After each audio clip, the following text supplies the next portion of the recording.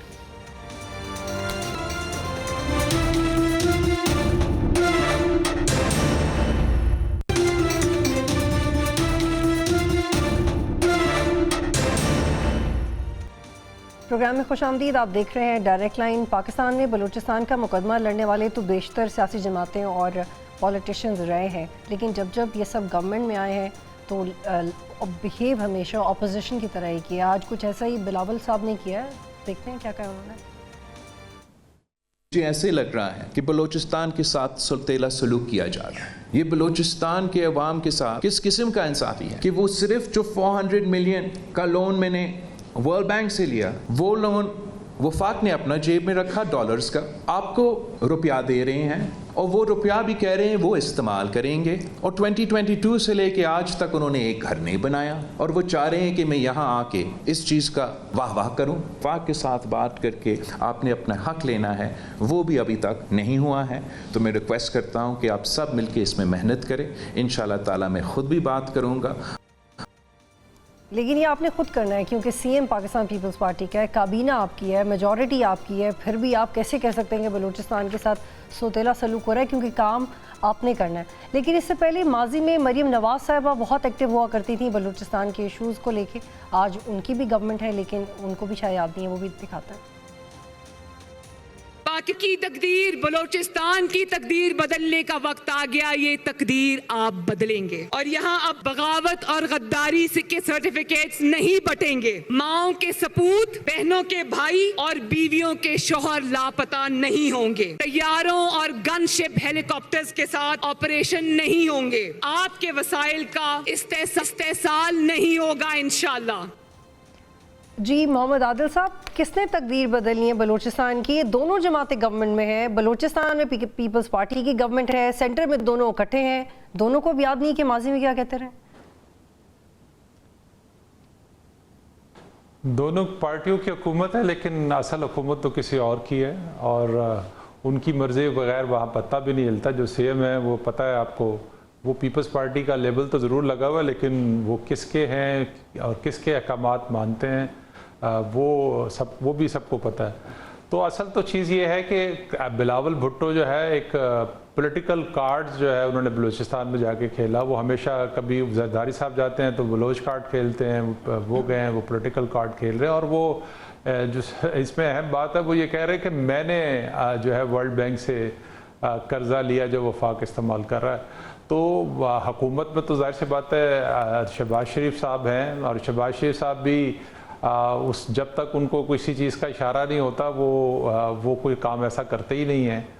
تو شکوہ تو انہیں وفاقی حکومت سے یا شہباز شریف سے نہیں کرنا چاہیے، شکوہ تو کسی اور سے کرنا چاہیے، کیونکہ بلوچستان کے بہت سارے مسائل جو ہیں اس کی وجوہات تو وہی ہیں جو کہ وہاں پر جو پولیٹیکل سسٹم ہے وہ کمپرومائز پولیٹیکل سسٹم ہے، جس کی وجہ سے سارے مسائل ہیں. اسی لیے عوام کی وہاں پہ شنوائی تو ہے ہی نہیں، عوام کے پاس تو کوئی ایسا پلیٹ فارم ہی نہیں ہے جس پہ کھڑے ہو کر وہ بات کر سکیں. اگر وہ بات کرتے ہیں تو پھر ان کے اوپر جو ان کے ساتھ جو کچھ ہوتا ہے یا ان کے اوپر جو کس قسم کے ہوتے ہیں. تو پھر آپ کرسیوں کے اوپر آپ کیوں بیٹھے ہوئے زنیرہ؟ اگر آپ کام نہیں کر سکتے، آپ ایکچولی نمائندے نہیں بن سکتے، تو آپ ریزائن کیوں نہیں کر دیتے؟ کام کیوں نہیں کرتے؟ سرفراز بگٹی صاحب کی اپنا تو ووٹ بینک بہت کمزور ہے ڈیرہ بگٹی میں، وہ بڑی مشکل سے اس کرسی پہ پہنچے، الیکشن کی بدولت نہیں پہنچے. تو اب پیپلز پارٹی کو ریئلائز ہو گیا ہے کہ سی ایم ٹھیک نہیں ہے، کسی اور طریقے سے کام کرنے کی ضرورت ہے، کیا سوچ رہے ہیں؟ پیپلز پارٹی کی پالیٹکس تو بطول بالکل سمجھ سے باہر ہیں. ان سے بات کریں، جب ان کو کسی چیز کی ذمہ داری کا ادراک دلانے کی کوشش کریں تو وہ کہتے ہیں ہم تو گورنمنٹ میں ہی نہیں ہیں. جب ان سے پوچھیں کہ اچھا یہ پھر آئینی ترمیم کیوں لا رہے ہیں، وہ کہتے ہیں یہ تو ہمارا ایجنڈا ہے، کیونکہ یہ بے نظیر بھٹو کا COD میں لکھا ہوا ہے تو اس کا تو جھنڈا ہی ہم نے اٹھایا ہوا ہے. وہ اپنا گول پوسٹ چینج کرتے رہتے ہیں ایز اینڈ وین کنوینئنٹ. جس سے بات کریں، جب ان سے پوچھیں اچھا پھر آپ کو جلدی کیا ہے آئینی ترمیم کی، کہتے ہیں نہیں ہمیں تو کوئی جلدی نہیں ہے، وہ تو گورنمنٹ کو جلدی ہے.